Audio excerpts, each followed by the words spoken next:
Hello students, in our previous video we discussed about rhodophyta, that is red algae.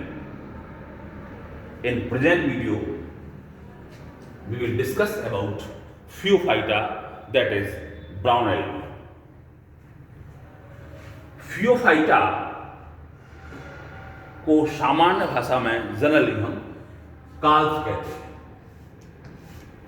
Brown algae को काल्प्स कहते हैं।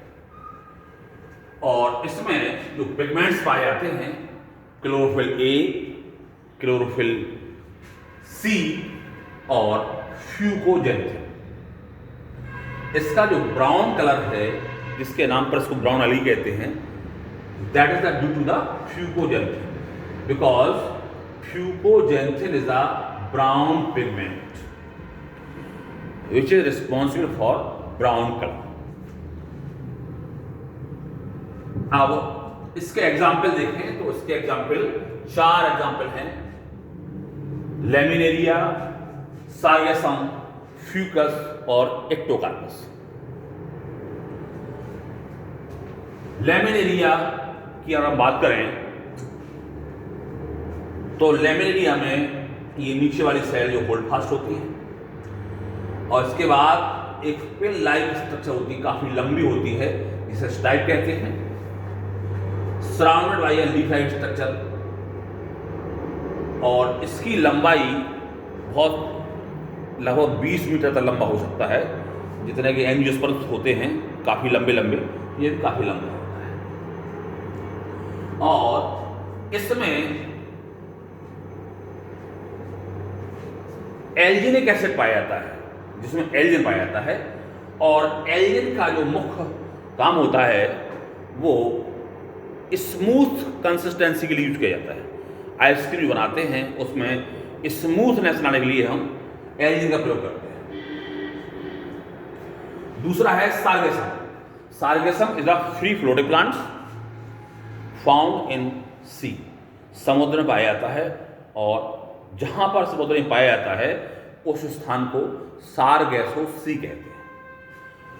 ये बहुत खतरनाक पौधा है, क्योंकि जहां पर ये पाया जाता है वहां पर शिप्स आर नॉट अलाउड।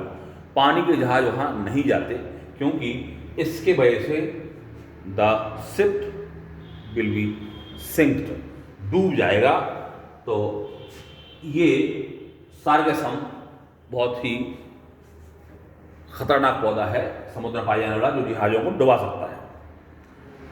इसके 2 एग्जाम्पल फ्यूकस, एक्टोकार्पस इसलिए क्योंकि जब हम रिप्रोडक्शन लाएंगे तो इन दोनों के एग्जाम्पल के रूप में प्रयोग करेंगे। इसकी जो सेल वॉल पाई जाती है, सेल वॉल में एक तो सेलुलोज होता है और दूसरा एल्जिनिक एसिड होता है, इसमें एल्जिन पाया जाता है।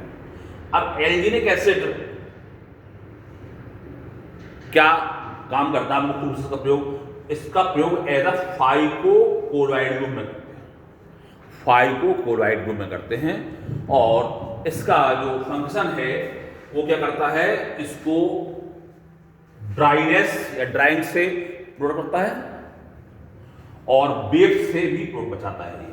जो हाई टाइड्स होती हैं उनसे इसकी सुरक्षा करता है। तो इस सेल वॉल में सेलुलोज और एल्जिनिक एसिड पाया जाता है। अब यदि उसमें रिप्रोडक्शन की बात करें तो इसमें दोनों प्रकार का रिप्रोडक्शन देखा जाता है, एसेक्सुअल भी और सेक्सुअल भी। तो पहले एसेक्सुअल रिप्रोडक्शन, तो इसमें एग्जांपल लेते हैं पहले हम फ्यूकस का। जो फ्यूकस का प्लांट होता है वो डिप्लॉयड होता है। तो इसमें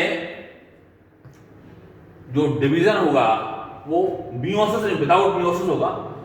और चूंकि मियोसिस नहीं होगा तो डिप्लॉयड प्लांट से डिप्लॉयड जूस्पोर बन जाएंगे और diploid zoospore give rise a new plant of Fucus.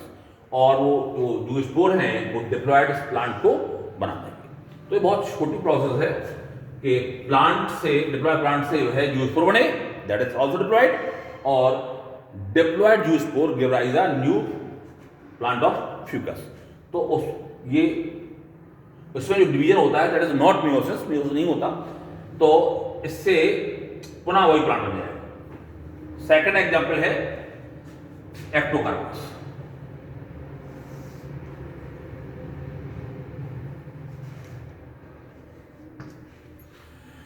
Ectocarpus, इसमें एक्टोकार्पस में जो प्लांट होता है उसमें उससे दो प्रकार की स्पोरेंजियम बनती हैं। एक बनती यूनिलोक्युलर, दूसरी बनती मल्टीलोक्युलर। मल्टीलोक्युलर को प्लूरीलोक्युलर भी कह सकते हैं।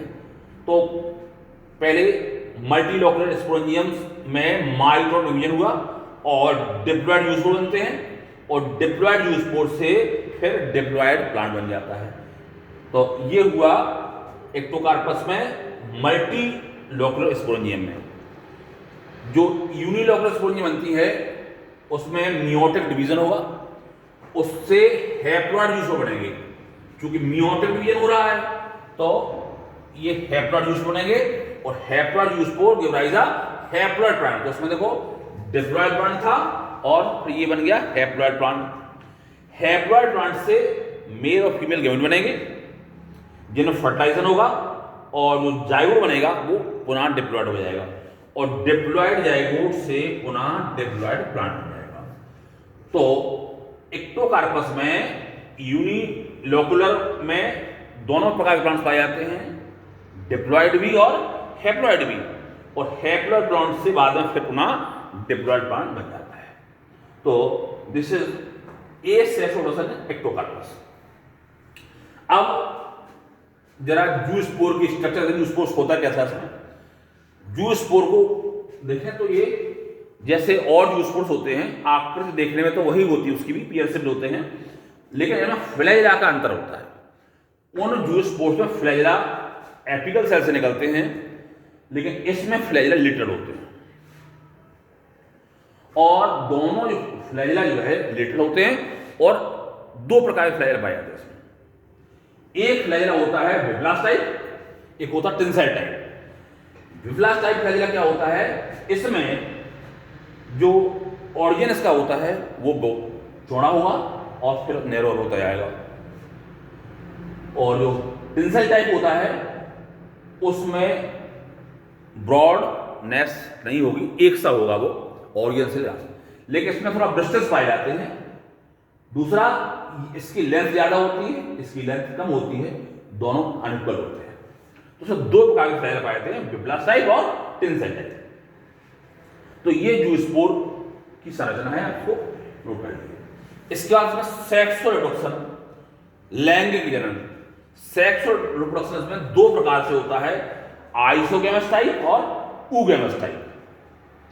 आइसोगैमस टाइप में बताया था कि दो गैमेट्स जो होंगे वो मॉर्फोलॉजिकली इक्वल होंगे, एक से साइज के होंगे, आइसो मान इक्वल तो समान होंगे, और वो दोनों एक मतलब अलग अलग स्ट्रैंड के होंगे, और उनके फ्यूजन से जो बनेगा जाइगोट बनेगा, जाइगोट से पुनः प्लांट बन जाएगा। तो आइसोगैमस टाइप होता है।